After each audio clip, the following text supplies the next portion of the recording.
मनुष्य बनेगा, जानवर कूदेगा तो मनुष्य बनेगा, और मनुष्य कूदेगा तो देवता बनेगा, और अगर देवता कूदेगा तो भगवान बन जाएगा। तो बंदर कहता है कि चुप रहो, ऐसे बोलता है लोग, कुछ नहीं होने वाला है। लेकिन बार बार पंडित जी बोल रहे थे, तो सुनते सुनते बनरनिया को रहा नहीं गया। वह लास्ट बुलावी, लास्ट मुहूर्त बचा हुआ है, इतना से इतना टाइम तक। तो बनरनिया सुनकर उस तालाब में कूद पड़ी। तब बनरनिया कूद पड़ी तो वो जैसे ही कूदी तो राजकुमारी में परिणत हो गई। ऊपर में जो बंदर बैठा हुआ था वह देखता ही रह गया। वह देख रहा है कि मेरी बंदरनी तो राजकुमारी बन गई, क्यों नहीं हम भी कूद दे।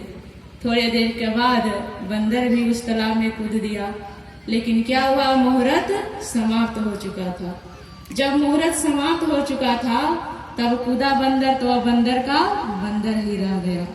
तो क्या हुआ, जो मुहूर्त में कूदी बंदरनिया तो राजकुमारी बन गई, और राजकुमारी जब बन गई तो उसी रास्ते में किसी राज्य के राजकुमार आखेट करते हुए आ रहे थे। जब वह राजकुमारी को देखा तो अपने घोड़े पर बैठाकर उसको ले गया, और बंदर देखता ही रह गया। कहने का मतलब क्या हुआ, यह तालाब क्या है, यही सत्संग है, और मुहूर्त क्या है, यही मनुष्य शरीर है। इसी मनुष्य शरीर मुहूर्त मिला हुआ है। अगर यह मनुष्य शरीर में हम आप सत्संग में आकर बैठे हैं तो क्या होता है, जो मनुष्य शरीर, जो मनुष्य है, जो नहीं करना चाहिए वो अगर हम कर रहे हैं तो क्या है, समझिए जानवर है, उसको ज्ञान नहीं है, जो नहीं करना चाहिए वह कर रहे हैं।